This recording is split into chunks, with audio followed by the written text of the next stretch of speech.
unfortunately, Donald Trump may take a lot of people with him in all of this, and he may take the Republican Party down with him. But make no mistake, you can't, I mean, you can't cash checks like this without paying a price. And to me, it seems the Republican Party has made this bet, has made this wager with Donald Trump, made a deal with the devil. And they think that they're somehow just they're gonna get off scot-free in all of this. I just don't see it happening. I just don't see it happening. And, you know, these videos that are being recorded at CCOT, where you have these guys shaved and standing in their underwear, my God, it looks like something out of the 1930s and 40s. Yep. What are we doing as a country? What's happening? We can't, what's going on here? And people have to wake up and understand that the shame that you're starting to feel inside of you right now is going to be overwhelming when he's gone from the scene and you're left to pick up the pieces. Hello, everybody, and welcome back to the Latino Vote Podcast. Sorry about last week in the interruption mid-show when we decided that we would then appoint a pope. Mike Madrid would say we actually voted on a pope. But Mike Madrid, thank you for stepping in, making sure that we could actually talk about having a pope and all the Catholicism and Catholic religion shit you put on everybody last week. As a personal favor from me, thank you for doing that. How has your week been? Good. I hope everyone's feeling nice and guilty out there after some of my sermons. I thought it was impressive. Pope Leo wins both the Electoral College and the popular vote. So no discrepancy, nobody calling for recall votes. They got it right the first time. Third round, early votes. But yeah, Habemos Papam. We got a pope, and hopefully the world is on a different trajectory than it's been as part of the balance of at least the narrative of power on how we're talking about immigrants, how we're talking about the economy, how we're talking to each other. I think tone really, really matters at this time. And yeah, we've got a young pope from Chicago. Bob from Chicago is now the pope. So we'll see how this plays out. Young, 69 years young. Man, I hope when I'm 69, I can still just get up and out of this chair. Look, today's a big day. We have a special guest. We have been growing in this podcast because, as you can see, we're now getting VIPs to join us. My friend Jim Acosta has joined us. We used to do some TV together over on a few network news programs. But let me tell you before, Jim, you jump in here, because I'm really happy you're here, and you've become a really good friend of mine and Mike's. I didn't go to do some long bio. Jim wouldn't want that. But there are some things in my 32 seconds of searching this morning that I want to tell you about Jim Acosta. One, he's not a Mexican like me in Madrid. His daddy actually immigrated here from Cuba when he was just 11 years old. He graduated from James Madison University out in Virginia, grew up here in the D.C. The D.C. neighborhoods, the states around D.C. I knew that because me and him and Ebony actually talk about D.C. politics. And more importantly, you should know Jim Acosta is a diehard Washington Commanders fan. He will talk about football and talk about the great Commanders, which we know is in Ebony Payne's single member district with her ANC. And I would be remiss in my final comment to say that there's one person that my mom-in-law, Diana Hibbs, likes to see more on TV than her favorite son-in-law, Chuck Rocha. She's always like, when you go on Mr. Acosta show again, will you tell Jim I said hello? So know that you got a big fan with my mom-in-law, Miss Diana Hibbs, Ebony's mother. Well, hey, I appreciate it. Let's return the favor. Have you guys on my thing, and we'll say hi to all the folks, all the moms out there. Tell folks what you're doing right now, what your new thing is. Well, you mentioned the Commanders. I mean, I don't know if you saw this, guy, speaking of Latinos, but the Commanders are playing in Madrid in November this fall. I don't know. I don't want to derail the conversation. But, no, this is right in line. This sounds like a boys trip. I think I need to get out there. We're talking to Mike Madrid right now, so I don't know. Maybe it's perfect. But no, I'm doing a podcast on Substack right now. It's been doing really well. It also plays on YouTube and wherever you get your podcasts. And listen, when I left my old place, I thought I was just going to go screw around and travel the world and go to Thailand and reenact White Lotus season 3 or something like that. And I stumbled, the Substack people called me and they said, hey, would you like to do this? I said, I don't know what it is. We started it up and it took off and it's done really well. So, having lots of fun guests on like yourself and, just got to keep at it. And, my sense of it is, and Mike and I were just talking about this before we got started, is that in this world, what makes it so cool is that the viewers are so engaged. They're on top of it. And with Substack, you can see the comments coming in as you're doing your show. And a lot of times the viewers out there have better questions to ask than I had on my list. So it's been fun. It's been great to watch you on Substack. I'm pretty active on Substack myself, but once you jumped on, Jim, it kind of exploded. I mean, you kind of started taking the whole thing to a next level because you are so not just ubiquitous, not so ever present, but you have such a wide range of guests, and it allows you to talk in a way that I think a lot of people who've trusted you and have watched you and have been fans for so long, are the two of us included. It's allowed you to go kind of longer form and deeper into conversations that we want you to kind of press on. You're not limited by that I don't want to say artificial, but that time constraint. Yeah. Because Jim Acosta wants to get deeper into stuff sometimes, and some of these guys will run out the clock or whatever. That's not what happens on Substack. And so I wanted to ask you, like, what is that like? Because you're so present everywhere now. You're so much more visible, which I think is fantastic. But it's got to be more work. It just has to be more exhausting too. Yeah, a little bit. I mean, you got to self-regulate a little bit. You can't get too overcommitted to things. But it's been fun. I mean, honestly, and you hit the nail right on the head, Mike. The thing I like about doing the Substack thing is, there are no commercial breaks. We're supported by subscribers. And because of that, I can go 20 or 30 minutes with Pete Buttigieg or Elizabeth Warren, or yesterday I had Joaquin Castro on. Yeah. And, we don't have to stop because there's some producer in my ear saying, hey, we got to go to break. We got to go to break. Wrap it up. And I'm like, I only got through 3 questions. I was talking to Joaquin Castro yesterday, and, he was talking about how he and some lawmakers went down to Mexico just recently and met with the family of this 11-year-old U.S. citizen girl with cancer, with a rare brain tumor, who was deported with her family. I mean, just some unbelievably crazy shit that's going on in this country right now. And I can't imagine, in my old job, I'd have, a few minutes to talk about that. But yet on my show with Joaquin, we were able to go 15, 20 minutes. And these are the kind of subjects, especially with what's happening right now, where you need the extra time. You need the time to go deep. I think that's really important. I am happy to say that I'm a subscriber and that I watched the show yesterday and I learned something. I have learned that these long form shows, when I'm taking a jog or I'm working out, like, I'm listening, because Mike likes to make fun of me, but I never was a prolific reader. So me listening to the podcast and listening to long form news makes me learn. Actually, I go back and listen to my own podcast with Mike and me because we get into the groove. And when I go back and listen to it a second time, I always find something new. As we talk about deep diving into journalism, let's kind of skip forward to the news of the day. And Donald Trump is overseas. And what I was thinking about, and thinking about you, and thinking about journalism that's not scared to talk actually journalism, whether they're going after Biden and Democrats or Trump and Republicans, is currently, while he's overseas, you have his sons over there, and the expansion of the Trump brand in the Middle East has really been prevalent. Now, I've lived through all the years of having to defend Hunter Biden. And I'm not saying everything Hunter Biden did was right either, because I'm a common sense Democrat that can call out either side. But what do you think the role of the modern day press is now, when you have a president who has a Bitcoin, who's getting a $400 million plane from Qatar, or has boys over there setting up golf courses in every Middle Eastern town? Like, what do you think the press's role is in all of this stuff that we're getting all at one time?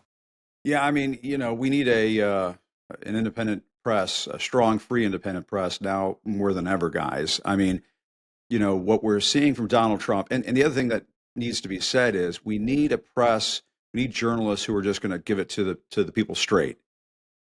Now, there's none of this tiptoeing through the tulips or beating around the bush. When he's accepting a $400 million plane from Qatar, you just have to call that out and say that this is blatant corruption. This is a violation of the Constitution. He's not supposed to accept these kinds of gifts from foreign governments under the Emoluments Clause. And, that just needs to be said very plainly. And yes, there are some good journalists out there asking questions that are very tough. I don't want to say otherwise, that would not be the case. But we have a situation in this country right now, and I'm deeply concerned about it, where, and I've talked about this on my show, I think Trump has, to some extent, figured out how to crack the code and how to weaken the free press in America. He's brought these bogus lawsuits against major media organizations, some of whom have paid these ridiculous settlements, basically to bend the knee. And what it has caused, and Mike, you were getting to this earlier when you were saying, a lot of people have gravitated over to Substack. One of the reasons why that is taking place is because the public is becoming deeply suspicious of brand name news outlets. Like, for example, the other day when 60 Minutes is having to say, well, we had our executive producer had to go because he didn't feel like he had the independence to do the right thing editorially speaking because of corporate pressures. When 60 Minutes is in trouble, we're all in trouble. And so we need a strong free press in this country. Trump's going around the Middle East almost with a bag in hand to collect these goodies. And, even Republicans are starting to ask questions. When you see Ted Cruz on CNBC raising questions, it's bad. So he's feeling a little flexibility there to do something. What's going on over there with Ted Cruz criticizing Donald Trump on CNBC, kind of sending a message out there? I don't know what that is. Maybe auditioning for 2028. It's Ted Cruz. Is he going to be in Iowa next week? What's going on there? But, it says to me that I think everybody knows that this smells fishy. Jim, one of the things that I think that's really fascinating is, again, to your point, it's people have a trust in other people, especially in the social media environment. Like when I heard you were coming to Substack, I was like, this is fantastic. Like we're going to get more of Jim. And it's not a network. It's not a brand behind you. People trusting you and your reporting. And I think that's unique in the way that we can probably maybe break through some of this misinformation ecosystem that we've somehow allowed to devour us. I do have one other question related to that, which is, as one of America's most prominent journalists, do you feel less supported with the legal infrastructure and the corporate shell to protect you as you're digging into really deep, heavy stuff where the politicians feel really threatened? I don't. I think the courts are, at the end of the day, going to side with the First Amendment Constitution. As long as we're not like wildly defaming people. People screw up, they make mistakes, you make clarifications and corrections, that sort of thing. That happens all the time. But when Donald Trump is able to sue CBS and 60 Minutes because of the way they edited a piece, and when you dig into the details and realize they were just sort of, we edit stuff all the time in the news for clarity, to make time constraints and so on. And when lawsuits like that are filed, the courts just have to sort of laugh them, out the courtroom doors and down the block. This kind of stuff just can't be allowed to stand. But no, I don't worry about that too much. I would say, though, that now that you're seeing more and more people going into independent media, it may be necessary at some point to have sort of legal defense funds. I've talked about this with some of my guests and when I've been invited to panel discussions and so on. You may get to a point where you do need, because, Trump or somebody may decide, well, I'm going to intimidate this journalist or that host or that podcaster, and I'm just going to file a bogus lawsuit because look what Trump did. He did it, and I'll try to see if I can get the same results. We may get to a point where you need sort of a legal defense fund for journalists to maintain that kind of independence and that strength, that a lot of these journalists need in terms of protection. But, at this point, I think we have to understand we're in a very critical moment for this country. You have Donald Trump wanting to do away with due process. You have Stephen Miller going out there in front of the White House saying we're going to get rid of habeas corpus. People being able to challenge unlawful detentions and so on. When they're doing that, you have to understand. People say, "Oh, well, it's migrants." Maybe I shouldn't be so worried about that. You have to ask yourself the question: am I next?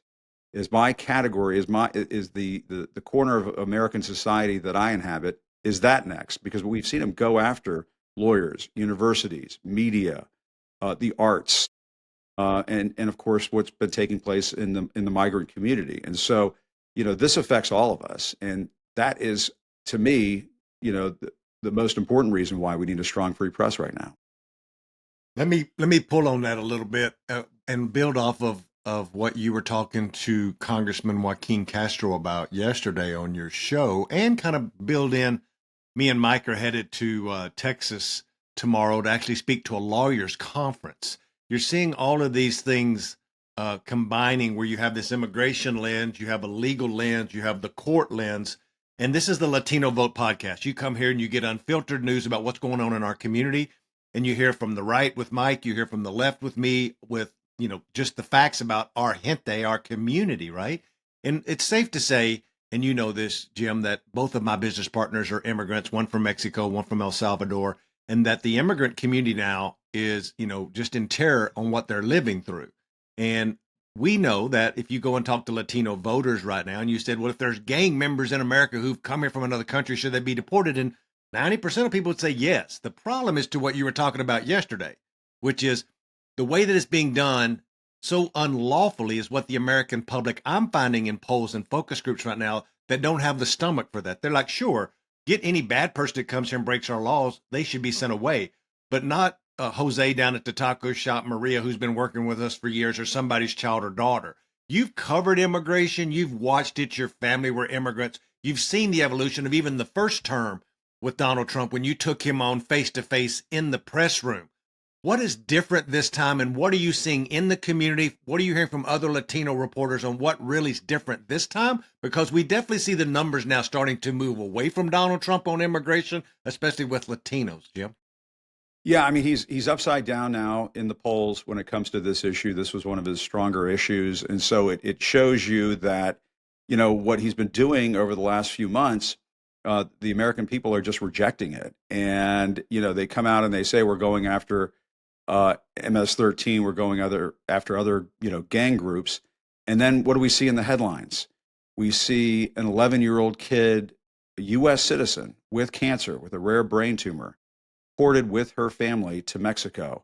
There was a 4-year-old with cancer deported to Honduras, U.S. citizen with his mother. And what the Trump administration obviously has decided to do is, well, we're going to avoid the fiasco of a family separation that occurred during the first administration. And as Tom Homan said recently, we're just going to deport the whole family. That is unconscionable. For example, when I talked to Joaquin Castro yesterday, he was explaining that, the family wasn't really given a choice. In some of these cases, ICE and the administration will say, well, the family's given a choice. The kid can stay in the U.S., but the parents will have to go and so on. That's not giving somebody a choice. That's telling them they've got to go. And I think most people, when they look down into their hearts, will say to themselves, we're just not that kind of country. We're not this sort of heartless, cruel place where we round up kids and when they're U.S. citizens and send them out of the country. That's not going after gang members. That's not going after criminals. And, I talked about this during my podcast yesterday. The 11-year-old that Joaquin Castro was talking about hit close to home because my dad came to this country in 1962, 3 weeks before the Cuban Missile Crisis, as an 11-year-old boy. He tells the story to me all the time. When he and my grandmother left Cuba, they went to the airport, the Jose Marti airport. They gave him a passport, took his picture, gave him a passport. This 11-year-old kid looks into the camera. They take his picture. They give him the passport. And off he went, landed in Miami. Within a few weeks, they were moving up to Virginia. And when they lived outside the Washington, D.C. area, which is where I grew up, he tells a story about how an elementary school teacher in Vienna, Virginia, would pull him out of the class every day, teach him how to read and write. He talks about the Presbyterian Church in Vienna, Virginia, because this was their first winter in the Washington, D.C. area. They had never experienced winter before. He was growing up in Cuba with little roosters and stuff, running around his neighborhood. In D.C. and Virginia, they needed coats and sweaters, and there was a Presbyterian church that gave them clothing to get them through their first winter. He remembers a story of people being kind, of people being welcoming, people being generous.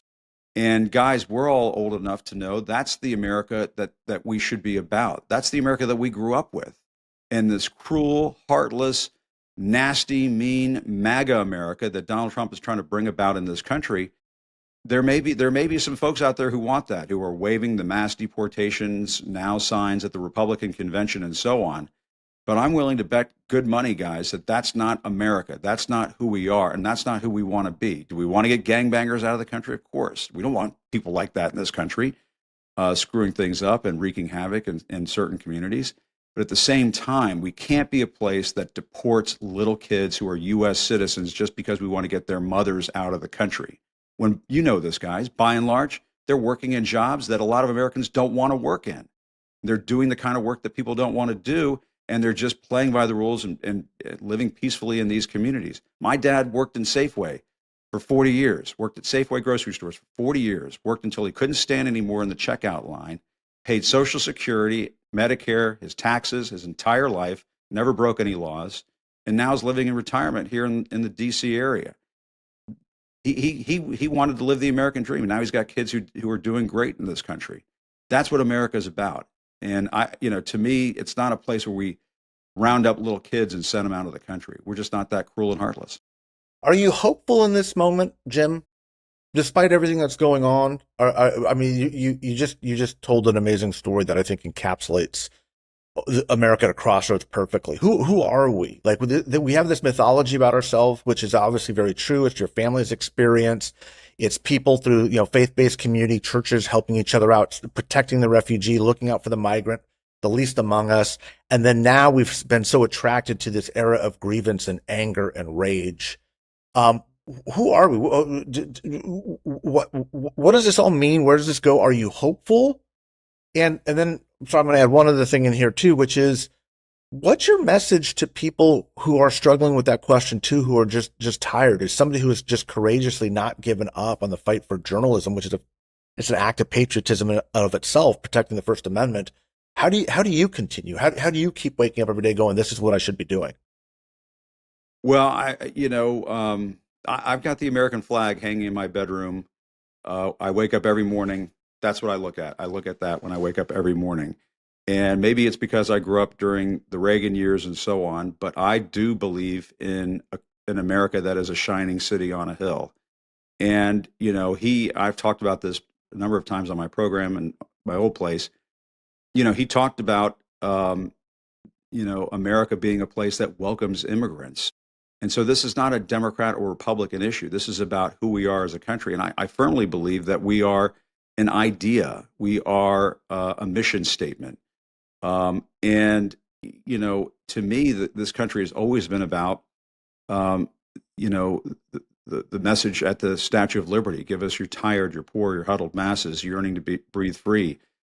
People in MAGA world, Stephen Miller types and so on, they mock that. They say, oh, that's not who we are. They try to rewrite the history of the Statue of Liberty and so on. Baloney. That is who we are. And you were talking about, the Pope at the beginning of this show. It's wonderful now that we have an American who has a larger constituency than the President of the United States right now, because there are different belief systems that need to be put out there in front of the American people to choose from. And I'm not saying that the Catholic Church has it all right. I'm not saying that the Pope has it all right. But to me, what we are about is we're a place that looks out for one another. We're a place where we are our brother's keeper. We are all God's children. I do firmly believe in that, and it's not just something hokey that I pulled off of a bumper sticker. That's who we are. That's what we're about. And I talk about this on my show all the time. This is not, if we get into this idea of democracy and so on, that's all well and good. I'm a big defender of democracy, always will be. But to me, it's about preserving and protecting the American way of life. And the American way of life is one where we get to elect our leaders. We have a democracy that is functioning, where you don't have the person in the White House fleecing the American people and lining his pockets for his own benefit. The President of the United States is supposed to look out for the American people, not for himself. And we're supposed to be a people that, like I said, we look out for one another. We walk each other home. We make sure we get home. And I'm just not a believer in this cruel and heartless business. This thing where you have to spread fear. To me, hope always wins over fear. And the best candidates, best campaigns are always going to win on that message, because that's what we're all about as a country. And I don't want to get on my soapbox and talk, well, this is, I'm Jim Acosta and I approve this message, but I do really believe in that. I think that's who we are. We're a place where we look after one another. Well, I think that's important, and I think that it should be Jim Acosta, and I approve this message. Now that you're not on a major cable, you get ready to run for D.C. mayor, you let me know, because I'll run that campaign anyway. I think maybe I'll go home to my home roots in Virginia or something like that. That's what I'm talking about. I think the fastest growing Latino population in the country is around the suburbs. We talk about it on this podcast all the time. The through line of what you're talking about is the same thing for you YouTube listeners and you YouTube watchers out there that are watching this, and you see Mike Madrid in his standard black Mike Madrid formal t-shirt, Jim Acosta in his button-up, me in my funny cowboy hat. You know, in the voter file, we're all Latino voters. We're all middle-aged, heavy on, actually a lot more older than we are, middle-aged voters, but we couldn't all three be different. But on the voter file, we're all the same Latino. But to both of your points is this story of immigration, this story of what Reagan did, the story of the sacrifices that somebody in our family, like people still, when we're like, well, immigration doesn't matter to a Latino voter as the most important issue. Well, it may not, and it probably is not. But there's an emotional pull when Jim talks about his father and that 11-year-old who came here. When you read Mike Madrid's book and you see what his grandmother meant to him, and you see the things that you'll learn by reading Mike Madrid's book, I always go back to that because I like to remind him that I read his damn book. But it's really emotional and an important part of his story. Just like my grandparents, Carmen, who came from Guanajuato, Mexico, and the things like, if any of those grandparents could see us three boys doing what we're doing now, and actually people paying us to just talk and not have a shovel in our hand or whatever they had to do, this is showing how far we come. And I think that through line is where we actually get Americans back when we're talking about budget cuts, we're talking about Social Security, because now it's their country. We pay taxes. We do this. We are part of the fabric. Whether those people, and those people could be the Stephen Millers, it could be anybody in Congress, Democrat or Republican, who's not standing with the community. What we talk about on the Latino Vote podcast, Mike's more eloquent about this when he uses big words like ubiquitousm or whatever that thing was he said a while ago, is that it's making sure that people understand that we do have power now and that we should be heard. And the greatest thing that's happened to our vote is that we're not solid Democrat anymore, or that we're not solid MAGA, that you have to come talk to us and figure out what we will be, because what are you going to do for us? And right now, with the story you told yesterday with Joaquin, is can't we have basic human values to say that an 11-year-old child with cancer shouldn't be sent to a country they've never been to, who needs drugs like this, no matter what the color of your skin or where you're from, even if you're that Irish, Italian, or Jewish immigrant here, you know the story of that immigrant experience. And that's where immigration starts being a determining factor. And I think that Mike Madrid windup that I stole there is to ask the question of, to say, as you think about now looking forward, we're in budget fights in Capitol Hill. You have Donald Trump throwing all of this news at us every day. So much, Jim, I can't keep up. And I'm like you, I try to have to be able to talk about this stuff on TV. What is your recommendation to regular folks out there that are trying to consume information, who are trying to take it all in to make a judgment on what they should be doing in a time when it seems we're inundated with all this craziness? Yeah, I tell you, I saw a journalist named Jeff Greenfield a million years ago give a talk. I think it may have been in Dallas, Texas, when I was a local reporter back then. And somebody asked him, what do you do when you get exhausted from watching the news all the time? And he goes, take a walk, go outside. You don't have to watch this stuff all the time, which I thought it's not a great advertisement for cable news, but you're absolutely right. And, I think there's a point, people are already exhausted. We're 100 and some odd days in. To me, the answer is to get engaged, to get involved. I think that's one of the reasons why people are starting to turn away from corporate media more and more, go to independent media, places like this, your podcast, my podcast, and so on. It's because they just want to get the real deal straight from the horse's mouth and not from some corporate gobbledygook place where, it's going through a sausage press and they're worried about this, that, and the other thing. I think that what's taking place right now is sort of a realignment of people's interests. And people are saying, to hell with this. I did not vote for Donald Trump. And you're hearing from people who said, you know what, I voted for Donald Trump and I didn't sign up for this shit. I thought he was going to bring down prices. I thought he was going to get the economy under control. He almost blew up the economy with his stupid tariff talk. And then he goes and just does this unconscionable, inhumane shit with rounding up people who aren't a threat to this country.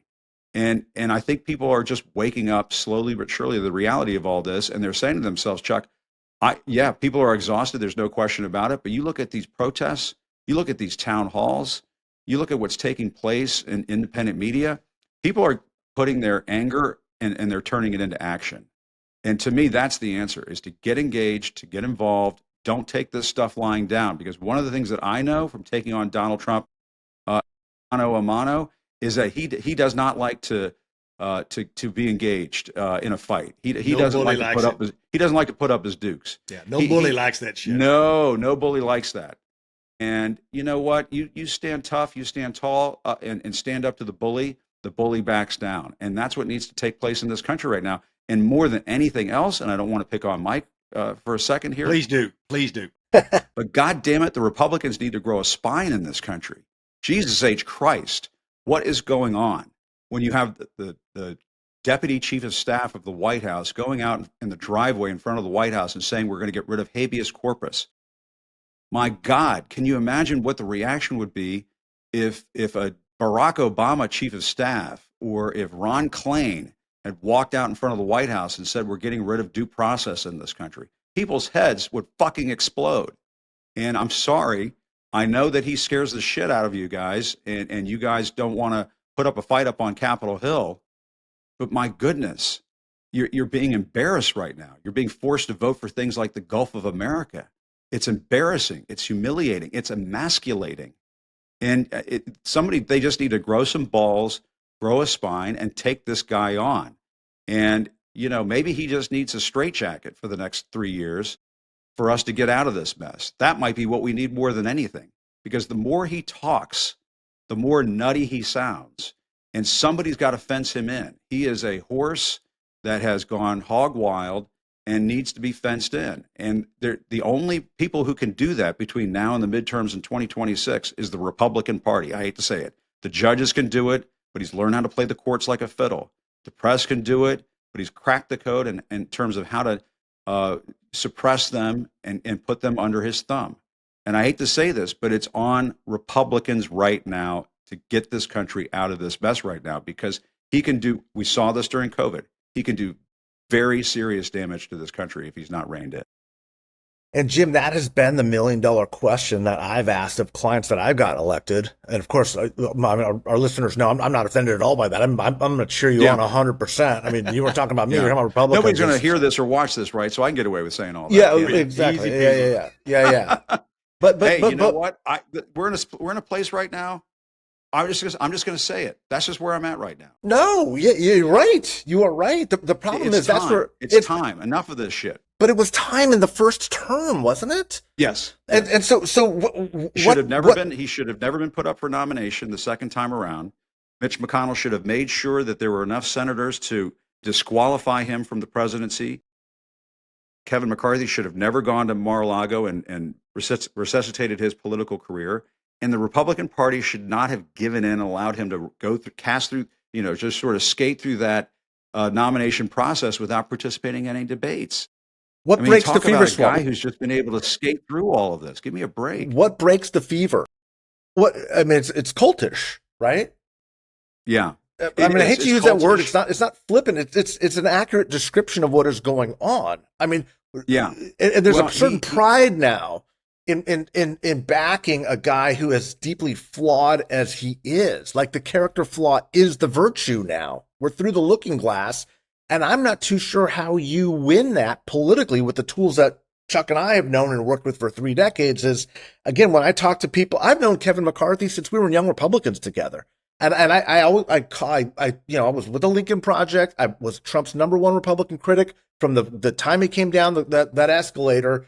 But I always held my fire back on Kevin until he gave that talk on the floor on January 7th, because at that point it was clear he knew, he was still rational. He hadn't bought into the bullshit. He hadn't drank the Kool-Aid, and he still the day after flies down to Mar-a-Lago to bend the knee. And at that point, it's like, I don't know how to combat that. If you don't have enough shame as a human, if your mother didn't raise you with enough shame to understand right and wrong, I don't know how to have that dialogue. What do you think finally breaks this? I agree with you. I think part of this is obviously fear. They're worried about being primaried and so on. A lot of this is driven by greed. And a lot of these guys have figured out they can line their pockets by aligning themselves with Donald Trump. And they just have to hope when the blast goes off that there's somehow outside the 50-mile radius, and they're not subjected to the nuclear winter. And I hate to break it to members of the Republican Party. I've been saying this to folks for a long time. I said this to Charlie Sykes on his show recently.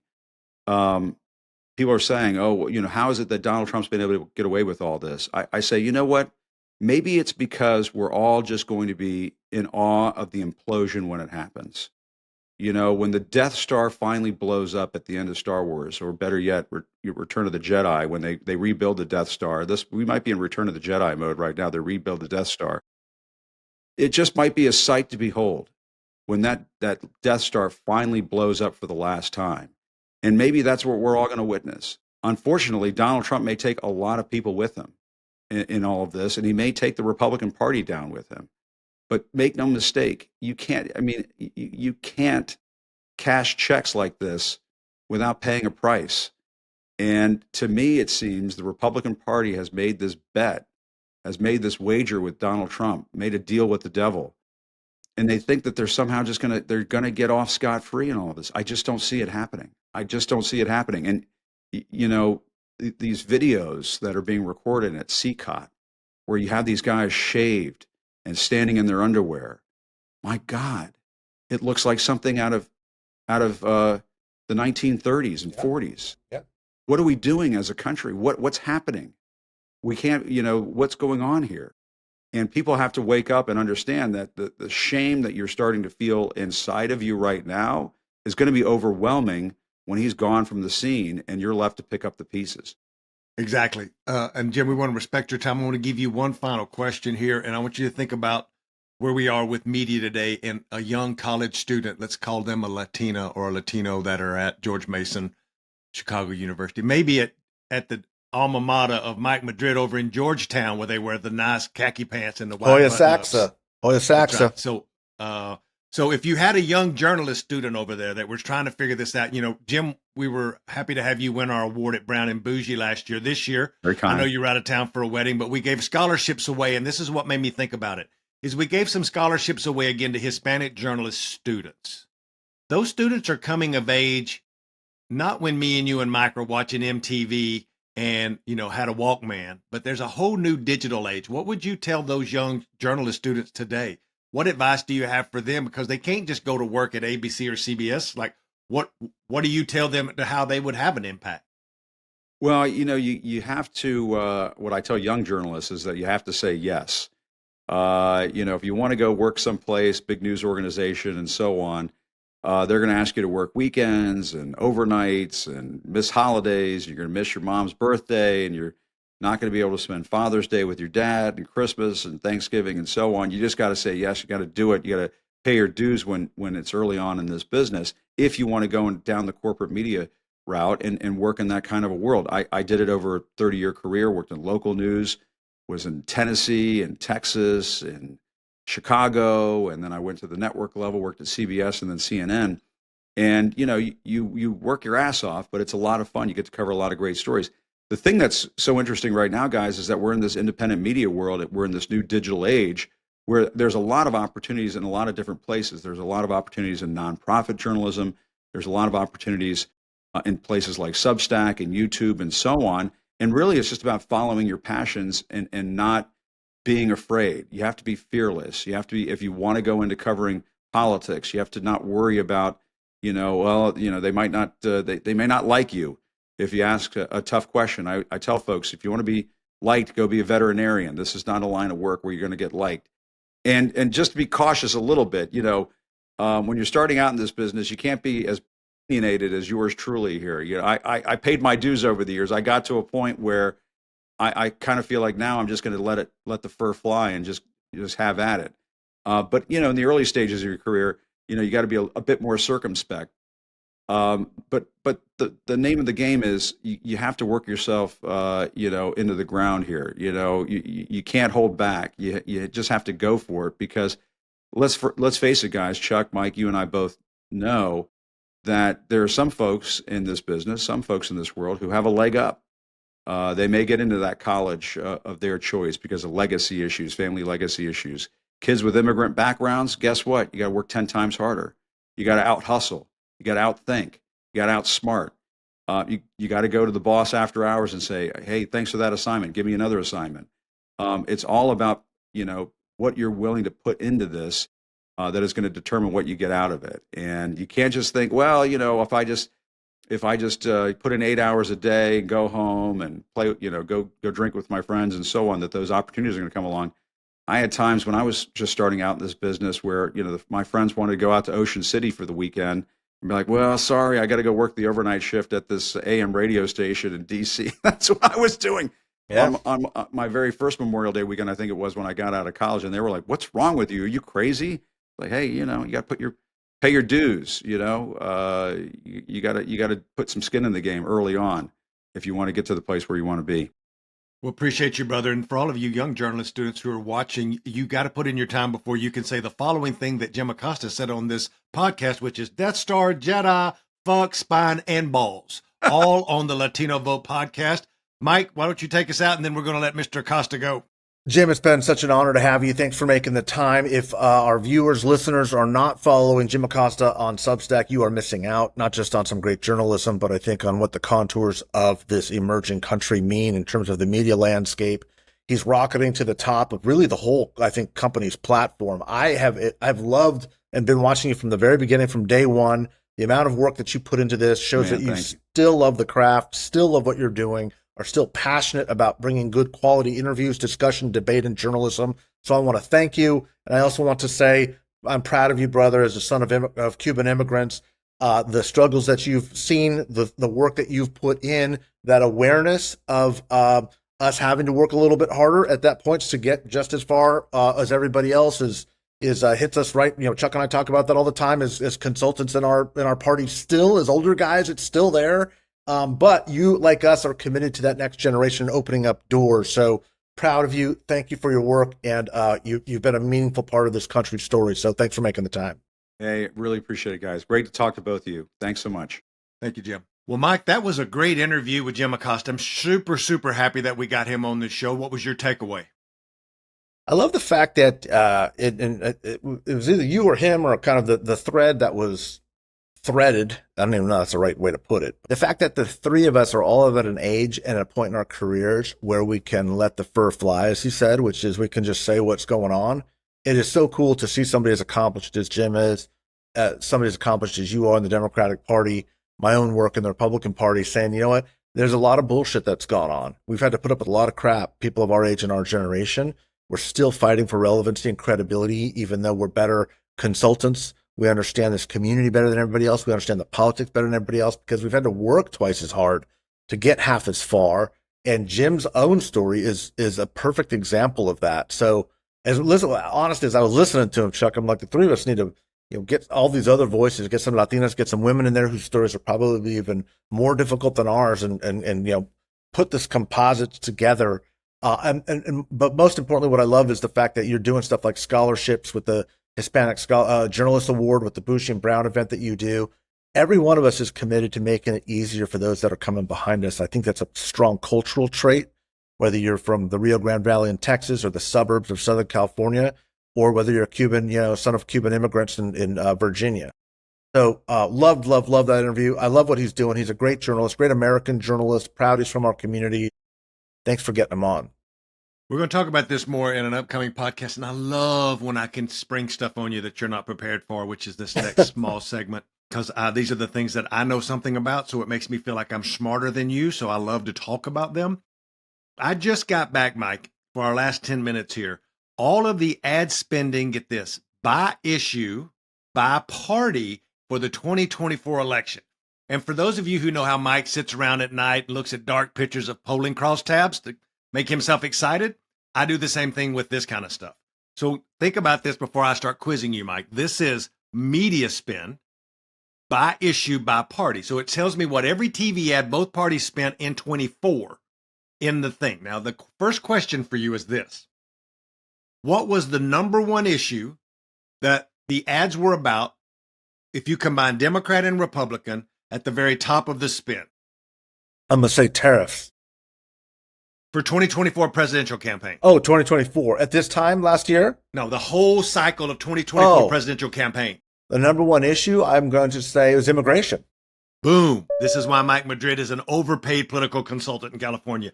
Immigration was the number one issue, boys and girls. Why does immigration matter so much to people? Why do people in Ohio and Omaha care about immigration? Let me tell you why, boys and girls. You know the Chuck Rocha's saying, which is no peso, no say so. So let me tell you how much money Republicans spent on TV and media talking about immigration. It was $730 million, Mike. Ooh, wow. That's breathtaking. But it makes sense. Go ahead. Keep going. No, I just want you to guess what the Democrats spent talking about immigration. I'm going to say 350. So Republicans were $730 million. Mike Madrid just said they sucked at it. They probably only spent $350, which was less than half. $130 million. To $730 million. Yeah, there you go. That's why you were losing that issue by 30 points heading into the last 60 days. I mean, look, there's such a fear to tackle this issue. I think it's gone now, by the way. I think the Democrats have learned their lesson, but I think there was so much fear about engaging this issue, not just where all U.S. voters were at, but where Latino voters were at. This fear of tackling border security crippled them. Look, the Democrats are never going to be viewed as quote unquote strong on immigration as the Republicans are, because Republicans are just not afraid to play the cruelty card.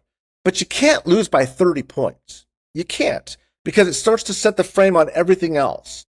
Crime, the economy. You start to lose and erode so much when you're down by 30 points on an issue like that.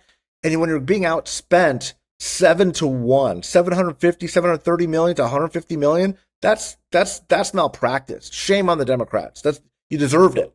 So it's interesting that we talk about immigration because Senator Ruben Gallego, who obviously I'm a huge fan of, Mike Madrid is, lots of folks are right now, just rolled out like a common sense immigration proposal that talked about border security. Nothing crazy, but he's like, let's talk about border security, but let's also talk about pathways for folks who've been here a long time. And like, let's try to fix this shit. Like, I think he's doing stuff that's very special of not being scared of the issue, talking about what Mike is. Look, we're going to have a whole segment about this chart, but I was so excited. I want to talk about the top four and have Mike guess the top four. Bro, real quick though, how was Ruben's proposal received? Because I thought it was fantastic. I did a TV hit in Arizona on it.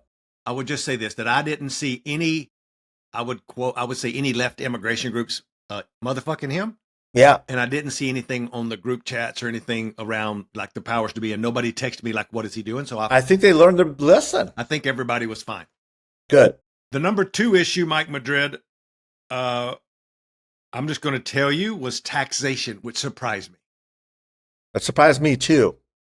There was $350 million spent by Republicans and $409 million spent by Democrats. So it was almost 50-50.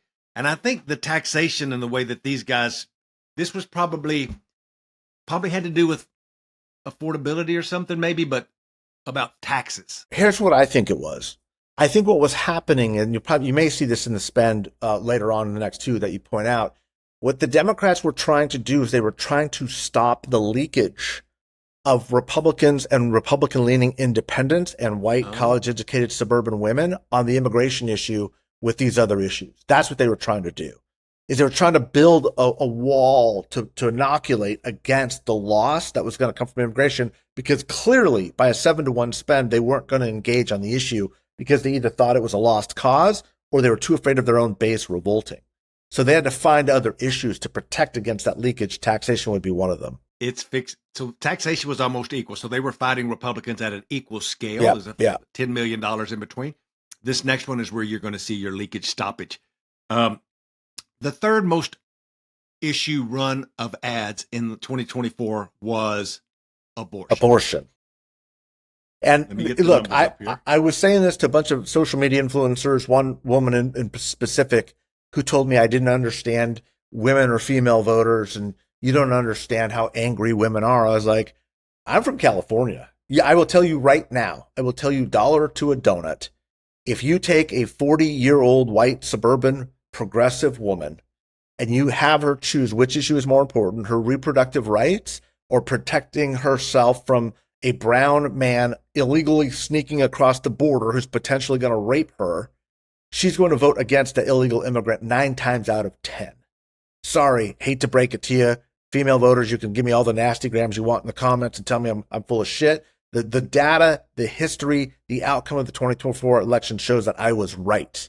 Is the way that Republicans stop the leakage of women, of Republican women specifically, to the Democrats on abortion is by attacking illegal immigrants, undocumented immigrants, and by scaring the shit out of them by saying they're going to be sneaking into your window in the middle of the night and raping you. That's literally, I hate to be that crass, but that's what those ads were. That's what Donald Trump said at that rally in Georgia.